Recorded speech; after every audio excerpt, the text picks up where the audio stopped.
semangat, wa kuntu ahrisu ala talabil ilmi, saya sangat semangat untuk menuntut ilmu. Seperti semangatnya apa? Kahirsil khinziri ala syai'in ya'kulu, seperti semangatnya babi, ya, semangatnya celeng untuk mencari sesuatu yang dapat dia makan. Ya, karena memang kalau kita melihat babi atau celeng ini, dia itu ketika dia dalam keadaan lapar, apapun dia sikat, gitu tuh. Meskipun itu kotorannya sendiri, meskipun itu bangkai, meskipun itu kotoran, meskipun itu tanah segala macam, semuanya masuk. Itu contoh dari apa? Contoh dari kesemangatan seorang murid untuk menuntut ilmu. Kemudian yang keempat, wa kuntu atamallaku lahu, saya sayang, ya, saya memiliki rasa kasih, memiliki rasa sayang kepada para ulama, sebagaimana katamallukil kalbi, seperti tamalluk, seperti rasa sayangnya anjing kepada tuannya untuk menunggu tuannya di depan pintu. Ya kan, misalnya ketika ada anjing nih di depan pintu rumah pemiliknya, dia sabar meskipun, atau dia tetap sayang meskipun menunggu tuannya nggak keluar-keluar selama berjam-jam, tidak hanya berjam-jam, bahkan berhari-hari. Kenapa? Karena itu saking sayangnya anjing kepada tuannya, ya kan? Begitu juga dengan orang yang thalibul ilm, di mana seorang thalibul ilm, seorang santri, seorang murid itu harus semangat, harus cinta kepada semua guru, kepada semua ilmu, terutama ilmu yang berkaitan tentang ilmu Allah Subhanahu wa ta'ala.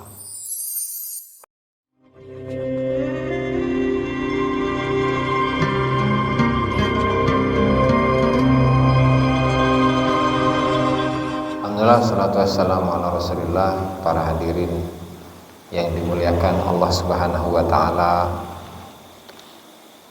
melanjutkan pembahasan sebelumnya, yaitu tentang kerja, tentang pekerjaan, terutama bagi kalangan muridin, orang-orang yang menginginkan, yang mengharapkan, yang serius, yang memiliki prinsip dalam menempuh perjalanan menuju Allah Subhanahu wa ta'ala, di mana dari kalangan muridin ini ada dua golongan, di mana golongan yang pertama itu adalah para mutasabbibin atau muktasibin, itu orang-orang yang mendapatkan rizki melalui kasab, melalui pekerjaan, dan makomnya adalah makom kasab. Sementara yang kedua itu adalah al-mutajarridin atau al-mutawakkilin, orang-orang yang tawakal, yang pasrah dan mengosongkan diri dari semua kesibukan pekerjaan. Nah, memang di dalam thariqah Asyadziliyah, sebagaimana yang dijelaskan pada pertemuan-pertemuan sebelumnya, bahwa dalam thariqah ini Syekh Abdul Hasan Asyadzili rahimahullahu ta'ala itu memadukan di antara dua hal, yaitu antara kasab kemudian dengan ibadah. Dan beliau itu mengatakan bahwasanya man iktasaba wa qama bi faraidi rabbih ta'ala alaihi faqad kamulat mujahadatuhu, di mana seseorang yang bekerja kemudian melaksanakan ibadah-ibadah fardu yang Allah Ta'ala wajibkan kepada dirinya, maka mujahadahnya telah sempurna, ya.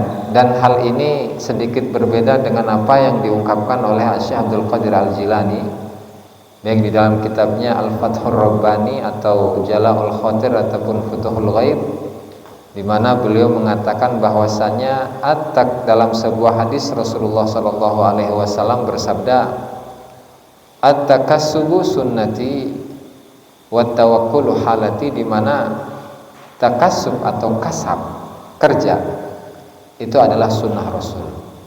Berarti orang-orang yang memiliki pekerjaan untuk mendapatkan rizkinya, itu telah hakikatnya telah melaksanakan sunnahnya Rasulullah Shallallahu Alaihi Wasallam.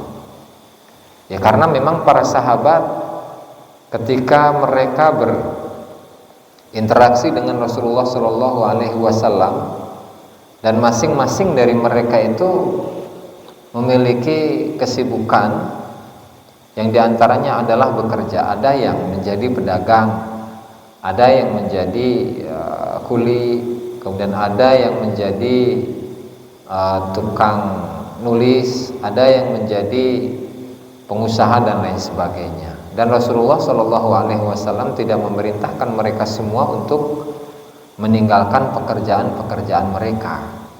Sehingga disinilah rahasia di mana manusia itu memang terbagi menjadi dua golongan. Kembali pada pembahasan, di mana menurut Syekh Abdul Qadir Al-Jilani ketika mengomentari at-takassubu sunnati, kata Rasulullah dalam sebuah hadis bahwa Rasulullah itu mengatakan, menyabdakan, orang yang kasab itu telah melaksanakan sunnahku. Sementara wat tawakkulu halati, sementara orang yang bertawakal artinya tidak perlu kasab, itu adalah halati, adalah tingkah kondisinya Rasulullah Shallallahu Alaihi Wasallam. Ya, karena memang Rasulullah Shallallahu Alaihi Wasallam setelah diangkat menjadi Rasul, ya beliau tidak lagi bekerja. Dan memang beliau itu sebelum diangkat menjadi Rasul pernah menjadi seorang penggembala kambing yang disewa oleh sebagian orang penduduk Makkah. Kemudian di masa mudanya sebelum menikah dengan Siti Khadijah radhiyallahu taala anha, beliau juga berbisnis, yaitu mendagangkan barang-barang dagangan yang dimiliki oleh Siti Khadijah radhiyallahu taala anha. Tetapi setelah beliau itu diangkat oleh Rasulullah Subhanahu wa taala untuk menjadi seorang rasul, beliau tidak bekerja. Nah, sehingga disitulah Rasulullah mengatakan bahwasanya at-tawakkulu sunnati. Nah, kemudian Syekh Abdul Qadir itu mengomentari hal itu bahwa orang yang masih bekerja itu berada pada makom iman yang lemah. Sementara orang yang bertawakal tanpa bekerja berarti dia adalah berada di makom iman yang kuat. Walhasil itu perbedaan sudut pandang antara thariqah Qadiriyah dengan thariqah Asyadziliyah. Nah, pada pertemuan malam hari ini Syekh Abdul Wahab Asy'arani rahimahullahu taala menyebutkan waqad akramallahu taala al-muhtarifata bi umurin fadlu biha 'alal muta'abbidina min ghairi hirfatin. Sungguh Allah Ta'ala itu telah memuliakan orang-orang yang bekerja, ya, dengan beberapa perkara, dengan beberapa kelebihan-kelebihan yang hanya dimiliki oleh mereka dan melebihi orang-orang yang ahli ibadah tetapi mereka tidak memiliki pekerjaan. Dan di sini bisa dipahami bahwasanya pekerjaan yang dimaksud itu atau ibadah yang dimaksud oleh para ahli muta'abbidin ini apa? Ya, namanya juga orang yang ahli ibadah, ya. Orang yang ahli ibadah itu ketika dasar ilmunya itu sedikit.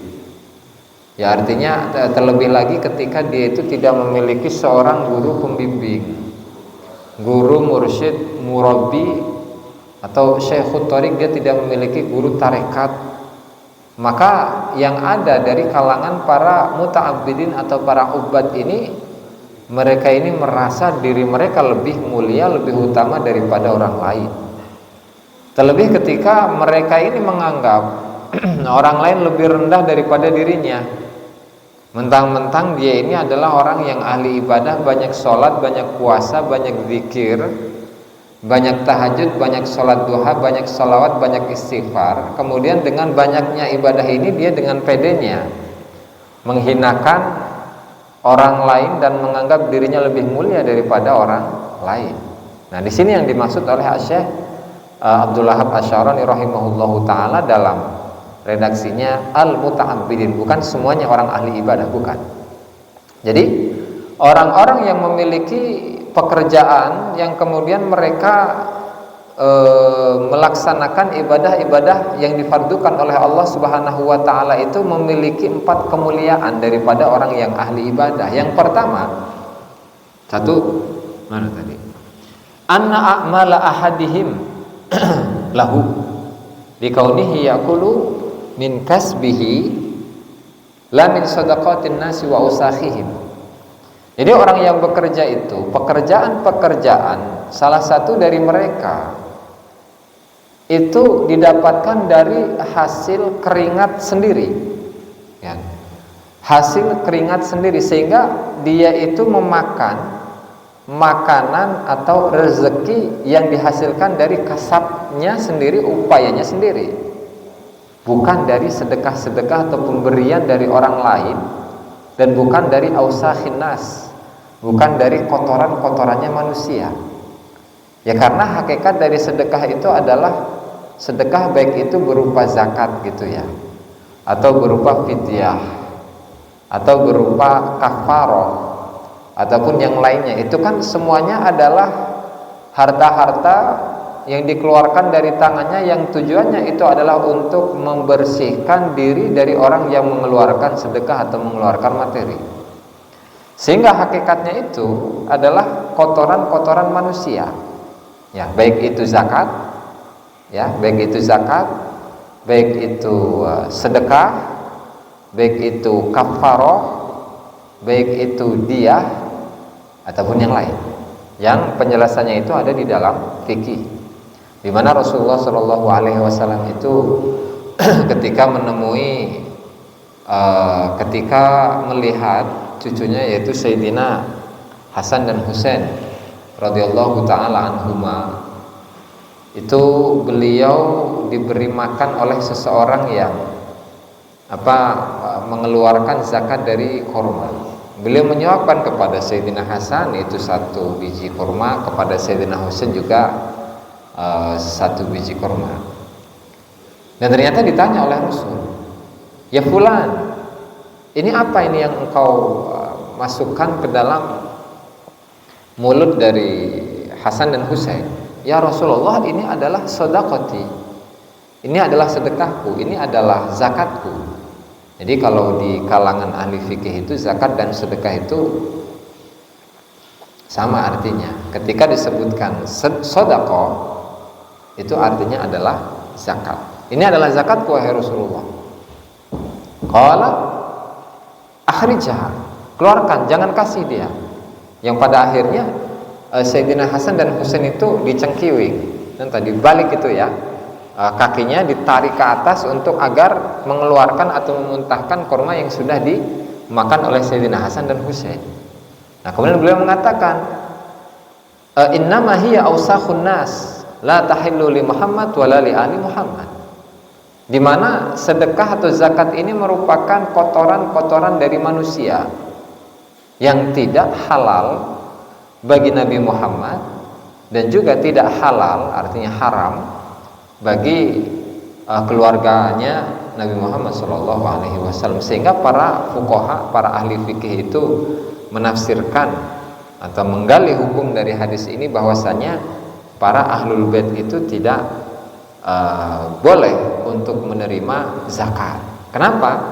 Ya karena hakikat dari zakat itu adalah membersihkan harta dari seseorang yang melaksanakan zakat, yang artinya ketika keluar dari harta yang keluar dari seseorang yang tujuannya adalah zakat, maka itu adalah kotoran, karena sisa-sisa dosa yang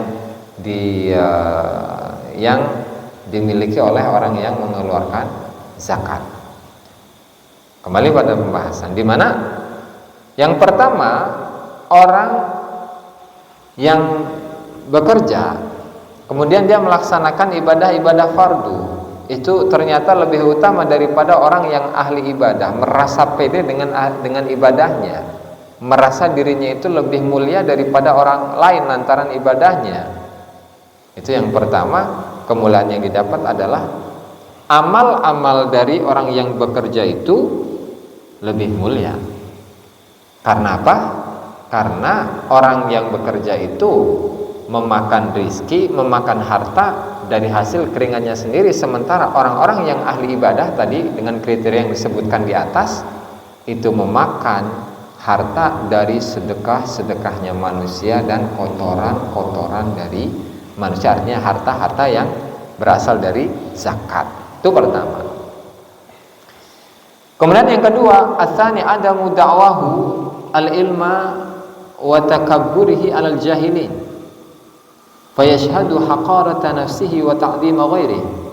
Yang kedua, orang yang bekerja itu tidak mengaku-ngaku ilmu. Artinya dia tidak mengakui dirinya adalah orang yang berilmu. Wa takabburihi, dan dia itu tidak takabur kepada orang-orang yang bohong. Orang-orang yang bodoh. Wa takabburihi al jahilin, dia tidak sombong kepada orang-orang yang bodoh.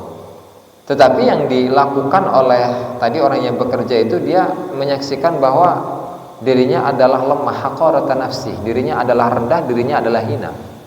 Wa ta'dhima ghairihi, dan dia menganggap orang lain itu sebagai orang yang mulia, orang yang agung. Jadi orang yang bekerja itu justru memiliki akhlak yang baik, gitu kan? Karena apa? Ya karena dia tidak menjual ilmunya untuk uang, dia tidak menjual ilmunya untuk materi, dia tidak menjual ilmunya untuk mendapatkan pemuliaan, penghormatan, apalagi harta dari orang lain lantaran ilmu yang dia miliki. Enggak. Tapi karena yang keluar dari dirinya itu adalah hasil keringat, adalah hasil pekerjaan. Jadi yang ada dalam dirinya itu apa? Tawadu, merasa hina, merasa rendah di hadapan orang lain, ya, merasa hina, merasa rendah di hadapan orang lain, bahkan menganggap orang lain itu lebih mulia. Jadi tidak pernah dia ketika melihat ada seorang yang berilmu, dia tawadu, meskipun misalnya dia adalah orang yang berilmu, tetap tawadu dalam dirinya. Apalagi dia itu bertemu dengan orang yang dianggap sebagai orang yang bodoh, dia tidak menghinakannya, tidak merendahkannya, tapi justru tetap tawadu tetap ada dalam dirinya. Bagaimana mengetahui orang yang tawadu dan orang yang sombong? Jadi kata para ulama itu mengatakan bahwasanya la ya'rifu at-takabbura la ya'rifu at-tawaddu'a ilal mutakabbir. Seseorang itu tidak mengetahui tawadu kecuali orang yang dalam dirinya pernah ada kesombongan. Jadi lawan dari tawadu itu kan sombong, gumede, merasa dirinya besar, merasa dirinya memiliki suatu apapun. Jadi ketawaduan itu hanya bisa dirasakan oleh seseorang yang pernah takabur, orang yang pernah sombong. Misal, seseorang yang misalnya memiliki ilmu, di mana ilmu syariat, ilmu fikih, ilmu syariat bela secara keseluruhan, itu bawaannya apa? Panas bagaimana? Ya karena ketika dia menguasai banyak bidang ilmu agama, dia menguasai tafsir, menguasai hadis, menguasai fikih, menguasai usul fikih, menguasai fikih muqaran, menguasai sejarah, menguasai ilmu nahwu, soroh, balaghah dan seterusnya. Ya itu bawaannya panas. Artinya ketika dia bertemu dengan orang yang ada di level di bawahnya, maka dia itu akan apa? Akan merasa tinggi. Wah, si eta mah bodoh. Ilmu nage kaukur ku aing. Gitu. Oh, orang itu mah bodoh. Ilmunya aja keukur sama saya. Jadi nggak bakalan melebihin saya. Nah, itu adalah tabiat dari ilmu syariat, di mana setiap kali orang yang menguasai ilmu syariat itu bawaannya adalah apa? Sombong, gumede, merasa besar. Nah, sehingga diantara para sufi ya, yang diantaranya adalah Syekh Ali Al-Khawwas, jika seandainya sebagaimana yang dikatakan oleh Syekh Abdul Wahab Asy-Syarani dalam kitabnya Al-Anwar, khususnya seandainya jika para ahli fikih itu datang kepada ahli tasawuf dalam keadaan bersih dari segala penyakit, artinya di dalam dirinya tidak ada kesombongan, tidak ada ujub, tidak ada takabur, tidak ada merasa dirinya tinggi dan seterusnya, sungguh mereka yang akan menjadi pimpinan dari para ahli tasawuf, ahli tarekat.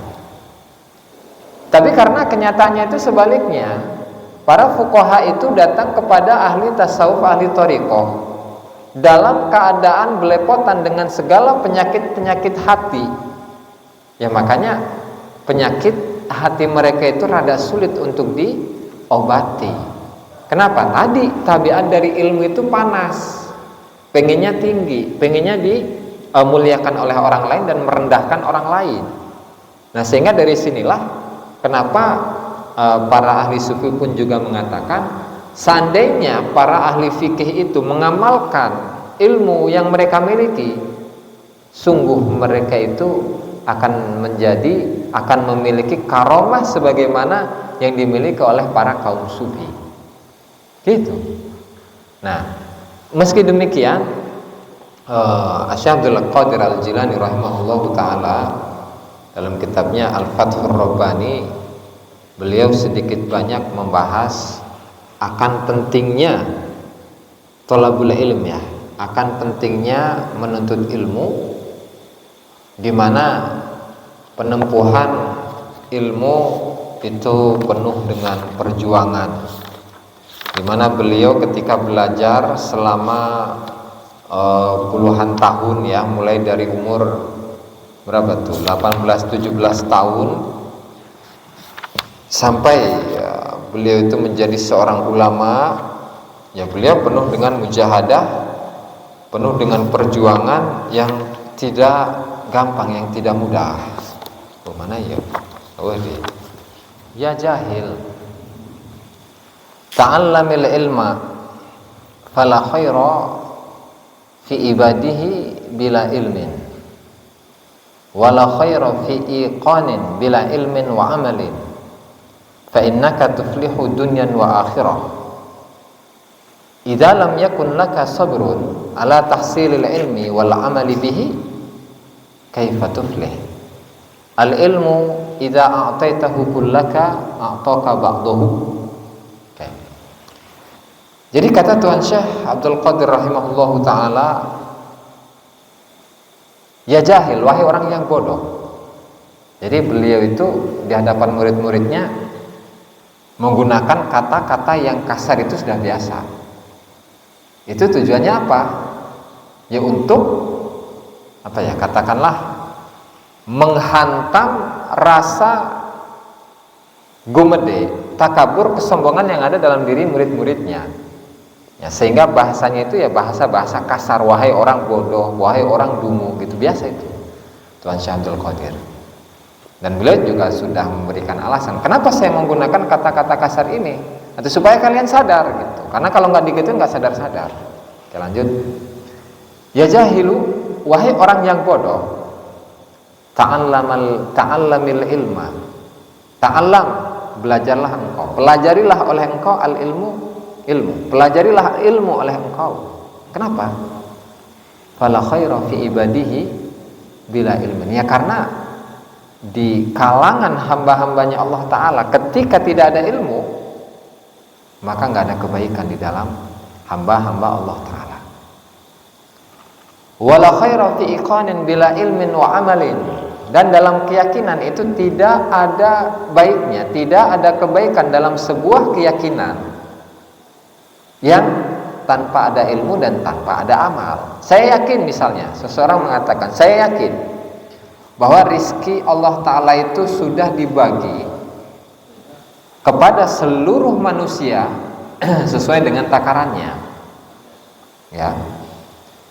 Dia meyakinkan hal itu, tetapi ketika keyakinan ini tidak didasarkan atas ilmu, tidak didasarkan atas amal, maka apalah artinya keyakinan itu? Karena apa? Karena keyakinan itu bisa diombang-ambing. Karena sebuah keyakinan itu bisa levelnya itu bisa diturunkan melalui apa? Melalui taswis atau gangguan-gangguan yang dihadapi. Ya misalnya dia ada seseorang murid yang yakin bahwasanya tadi meyakini bahwa rizki Allah Ta'ala itu tidak akan tertukar, tidak akan kurang, tidak akan lebih sebelum dia meninggal. Tuhan, ketika seorang hamba itu meninggal pasti rizkinya ya segitu, sudah selesai rizki dari Allah Ta'ala itu sudah selesai. Nah tapi kemudian dia dibisiki oleh orang yang ada di kanannya, orang yang ada di kirinya, yang di depannya, yang di belakangnya, yang di atasnya, yang di bawahnya. Sehingga yang awalnya dia itu nyantri benar-benar dan meyakini akan adanya rizki ini datang dari Allah Subhanahu wa Ta'ala. Kemudian apa? Kemudian keyakinannya itu turun level, turun tingkatan, yang aslinya dari 100% menjadi 30%. Bisa itu. Nah sehingga keyakinan yang model seperti itu harus ada apa? Ada didasari atas ilmu dan amal. Ilmu apa? Ilmu mengenai apa? Ilmu yang membahas tentang keyakinan, tata cara untuk merawat keyakinan yang ada dalam dirinya itu bagaimana? Dirawat melalui ilmunya. Kemudian setelah itu apa? Amal, ada pelaksanaannya. Cara merawat keyakinan dalam hal rizki misalnya, yang tukang zikir terus meskipun ada bisikan kanan dan kiri enggak ngefek, tidak mempengaruhi dirinya, ya kan? Yang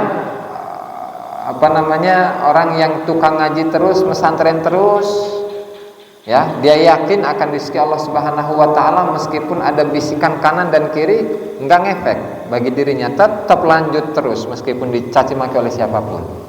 Gitu. Ilmu amal. Kenapa?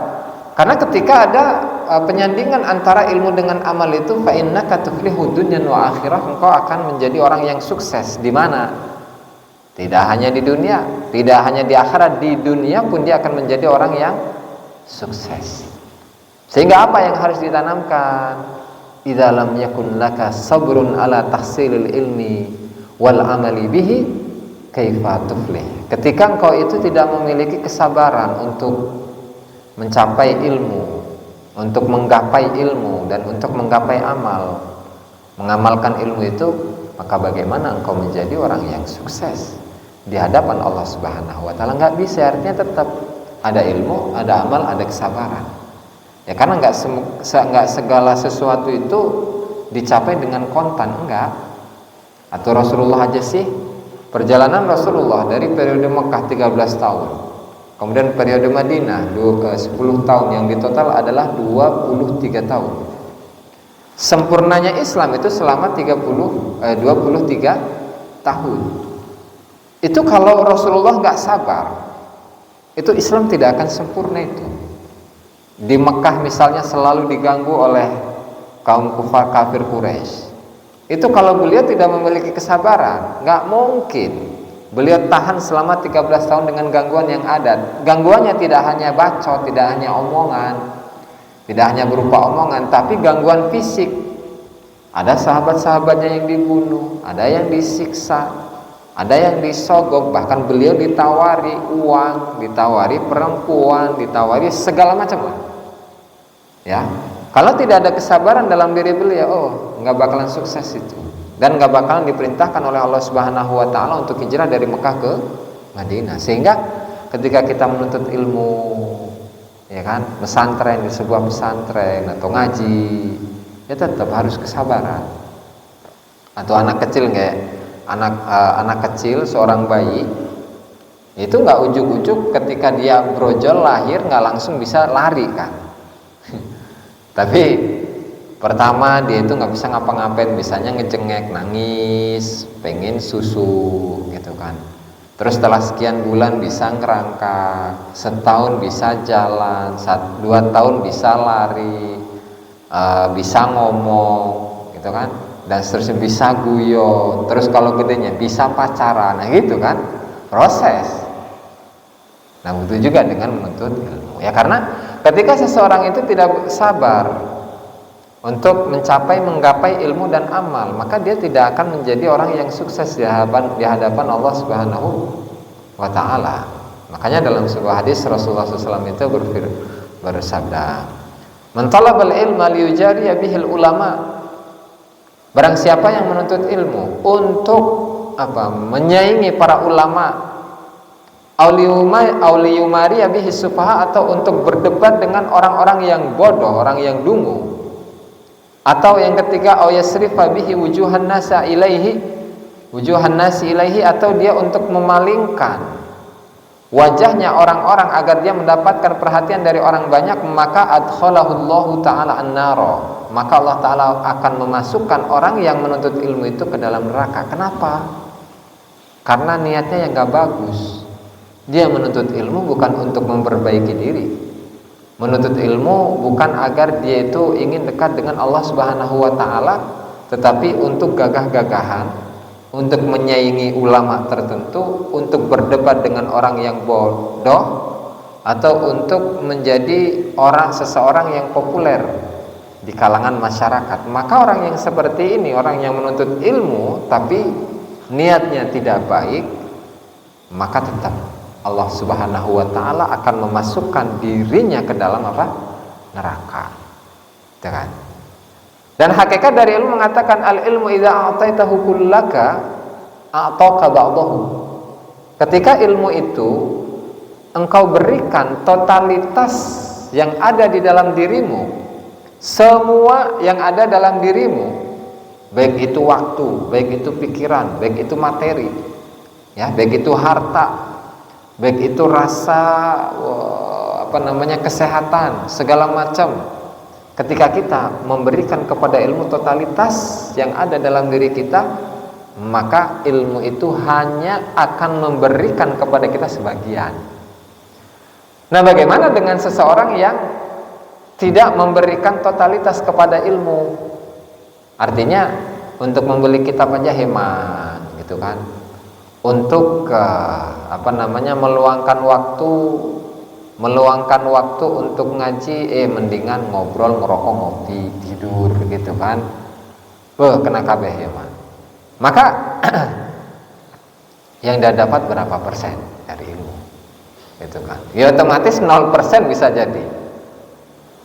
Lawang orang yang totalitas dalam ilmu itu hanya mendapatkan setengah, hanya mendapatkan sebagian dari ilmu, apalagi orang yang gak totalitas dalam mengejar ilmu itu. Nah, makanya kata Syekh Abdul Qadir Al-Jilani melanjutkan, qila libadil ulama bimanil tahadal ilma alladhi ma'ak.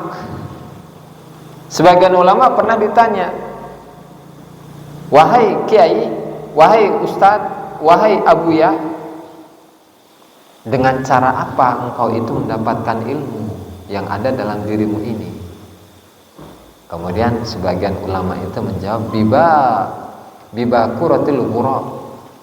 Saya itu mendapatkan semua ilmu yang ada dalam diri saya ini itu oleh atau dengan sebab baquratil qura, yang artinya dia itu selalu semangat, seperti semangatnya burung gagak. Nanti ada penjelasan di akhirnya. Semangat. Yang kedua, wabisabril jamal, dan dengan kesabarannya onta. Kemudian wabihirsil khinzir, dan dengan semangatnya babi. Siap. Wabitamallukil kalbi, dan dengan tadi itu ya, sayangnya seperti kesayangannya anjing. Artinya bagaimana?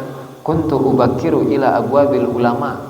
Saya itu datang pagi-pagi ke depan pintu para ulama, sowan atau untuk ngaji tanya. Saya bercepat-cepat mendatangi para ulama. Sebagaimana apa? Sebagaimana burung gagak itu bercepat-cepat, kama yubakkirul ghurabu ila tayran. Sebagaimana burung gagak itu bercepat-cepat untuk mendatangi segerombolan burung. Itu satu. Berarti apa? Bagi-bagi. Artinya semangat untuk sowan gitu tuh kepada para ulama. Yang kedua, wa kuntu asbiru ala asqalihim fasabril jamali alal asqal. Yang kedua, saya ini sabar menahan semua beban para ulama, seperti bebannya, seperti sabarnya seekor onta untuk memuat atau mengangkut beban-beban yang berat. Artinya ketika seorang murid itu disuruh oleh apapun oleh gurunya, seberat apapun dia siap, alal ain waras. Dia itu siap siaga gitu tuh. Dan tidak ada ngeluh.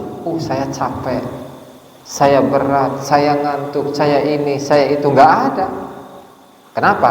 Karena kesabaran onta, meskipun dia memikul beban 2 kali lipat dari beban tubuhnya, atau siabai sabar baik gitu, meskipun dalam perjalanan yang jauh tetap diangkut aja, terus ditahan, kan? Itu kesabaran. Kemudian yang ketiga, semangat mengenai semangat wa kuntu ahrisu ala talabil ilmi. Saya sangat semangat untuk menuntut ilmu. Seperti semangatnya apa? Kahirsil khinziri ala syai'in ya'kulu. Seperti semangatnya babi, ya, semangatnya celeng untuk mencari sesuatu yang dapat dia makan. Ya, karena memang kalau kita melihat babi atau celeng ini, dia itu ketika dia dalam keadaan lapar, apapun dia sikat, gitu tuh. Meskipun itu kotorannya sendiri, meskipun itu bangkai, meskipun itu kotoran, meskipun itu tanah segala macam, semuanya masuk. Itu contoh dari apa? Contoh dari kesemangatan seorang murid untuk menuntut ilmu. Kemudian yang keempat, wa kuntu atamallaku lahu. Saya sayang, ya, saya memiliki rasa kasih, memiliki rasa sayang kepada para ulama, sebagaimana katamanlukil kalbi, seperti tamalluk, seperti rasa sayangnya anjing kepada tuannya untuk menunggu tuannya di depan pintu. Jadi kan misalnya ketika ada anjing di depan pintu rumah pemiliknya, dia sabar meskipun, atau dia tetap sayang meskipun menunggu tuannya nggak keluar-keluar selama berjam-jam, tidak hanya berjam-jam, bahkan berhari-hari. Kenapa? Karena itu saking sayangnya anjing kepada tuannya, ya kan? Begitu juga dengan orang yang thalibul ilm, di mana seorang thalibul ilm, seorang santri, seorang murid itu harus semangat, harus cinta kepada semua guru, kepada semua ilmu, terutama ilmu yang berkaitan tentang ilmu Allah Subhanahu wa ta'ala. Dan ditutup dengan ungkapannya beliau, Syekh Abdul Qadir Al-Jilani, ya talibal ilmi isma' maqalata hadzal alimi. Wahai orang-orang yang menuntut ilmu, dengarkanlah ucapan dari ulama ini, tadi yang disebutkan ba'dul ulama tadi. Wa'mal biha, dan amalkanlah ucapannya, idza aradtal ilma wal falah, ketika engkau itu menginginkan ilmu dan menginginkan kesuksesan. Jadi kalau dalam diri kita tidak ada keinginan untuk mendapatkan ilmu dan untuk menjadi orang yang sukses, baik sukses di dunia dan akhirat, atau mangga baik ulang ngaji gitu, mangga baik ulang ngaji. Kenapa? Li'anna al-ilmu hayatun wal jahlu mautun. Karena ilmu itu hakikatnya adalah hidup, kehidupan. Jadi seorang yang berilmu, apalagi berilmu tentang ilmunya Allah Ta'ala, itu hidupnya hidup abadi sudah itu, ya. Seorang yang berilmu, apalagi ilmu tentang Allah Subhanahu wa Ta'ala, ilmu ma'rifat Allah Subhanahu wa Ta'ala, itu hidupnya abadi, hayatun, hidup, kehidupan. Wal jahlu mautun, sementara kebodohan itu adalah kematian. Nah, tinggal kita ini mau menjadi orang yang hidup atau yang mati, atau tinggal silahkan milih, mangga.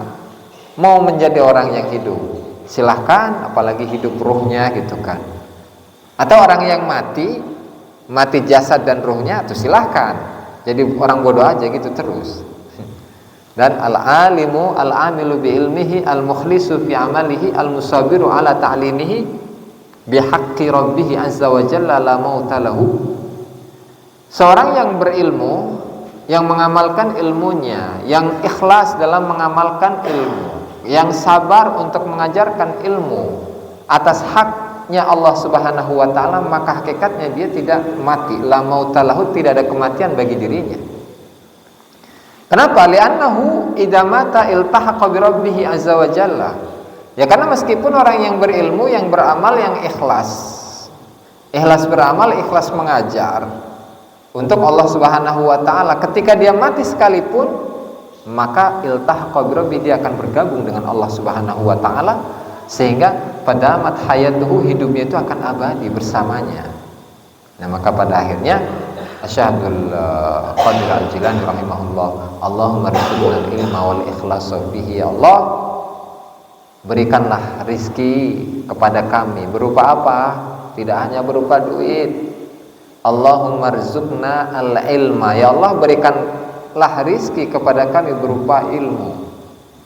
Satu. Yang kedua, wal ikhlasa, dan ikhlas dalam mengamalkan ilmu. Wallahu ta'ala a'lam bishawab. Demikianlah para hadirin yang dimuliakan Allah Subhanahu wa taala,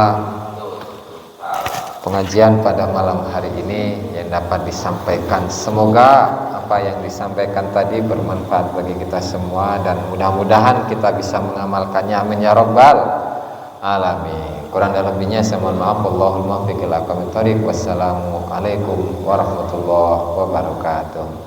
Assalamualaikum warahmatullahi wabarakatuh. Assalamualaikum. Bismillahirrahmanirrahim. Wassalatu wassalamu ala Rasulillah Muhammad ibni Abdullah wa ala alihi wa sahbihi wa mawalah, wa la hawla wa la quwwata illa billah. Nawaina at-ta'alluma wa at-ta'lim wa an-naf'a wal intifa' wa at-tadhakkura wa at-tadhkir wal ifadata wal istifada wal hatha ala tamassuki bi kitabillahi wa sunnati rasulih wa du'a ila al-huda wa dalalata ala al-khair ibtigha'a wajhihi wa qurbihi wa thawabihi subhanahu wa ta'ala. Rabbi shrah li sadri wa yassir li amri wa hlul 'uqdatan min lisani yafqahu qawli, amma ba'du. Para hadirin jamaah Majelis Dzikir Ponpes TKN Al-Mubarak, hafizakumullah.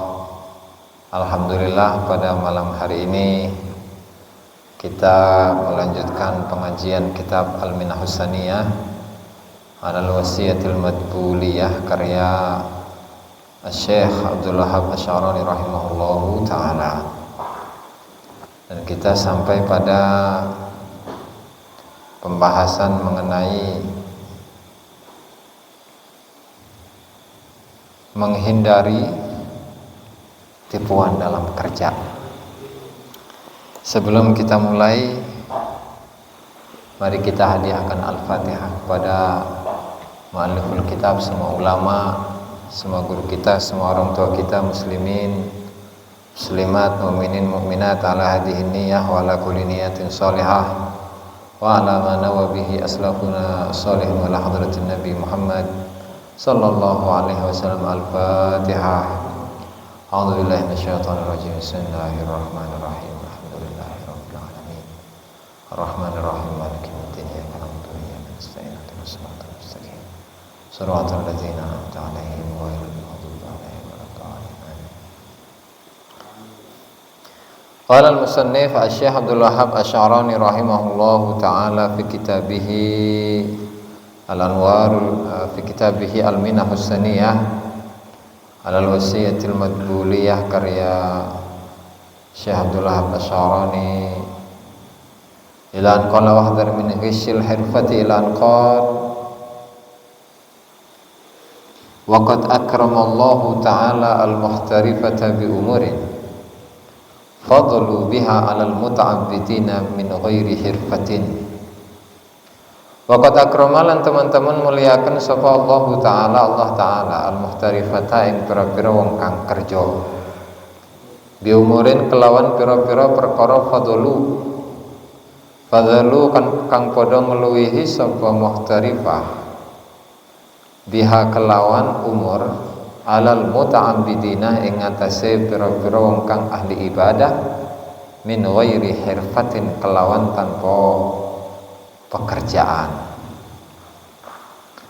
Alawalu ta kang awal an a'mala ahadihim iku temen setuhune pira-pira amale salah sijine muhtarif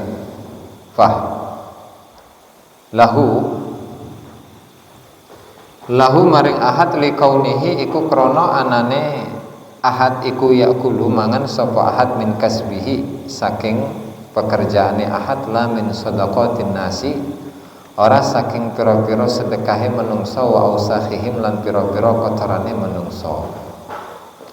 Asani utai kang kapindo iku adamu da'wahu al ilma iku ora ngaku-ngakune ahad al ilma ing ilmu wa takabburihi lan ora takabure ahad alal jahilina ing atase pira-pira kang bodoh wa yashhadu mongko nyekseni sapa ahad haqarata nafsihi ing hinane awak dhewe ni ahad wa ta'dhima ghairihi lan pengagungan saliyane ahad. Asalisu ta kang kaping 3 iku salamatuhu iku slamete ahad minasyubahi saking pira-pira syubhat al aqliyati kang bangsa akal billahi ta'ala ing dalam Allah ta'ala wa fi rusulihi lan ing dalem pira-pira rasule Allah taala wa ahkamih lan pira-pira hukume Allah taala. Ar-rabi'u ta kang kaping 4 iku idza waqa'a nalikane tumut ka tumiba sapa ahad fi maksiatin. Ing dalem maksiat yasiru mongko dadi sapa ahad iku yashhadu nyekseni sapa ahad qubhaha ing alane maksiat wala yara lan ora ningali sapa ahad annahu ing temen setune ahad iku fa'ala gawe sapa ahad syai'an ing suji-wiji yukaffiruha kang nglebur sapa ahad ing maksiyah wa ghairu dzalika lan saliyane mengkono-mengkono mazkur. Subscribe, like dan komen di bawah ini. Nah, jika teman-teman ada unek-unek, ada pertanyaan dan lain sebagainya, silahkan tinggalkan pesan di kolom komentar di bawah ini. Terima kasih sebelumnya. Assalamualaikum warahmatullahi wabarakatuh.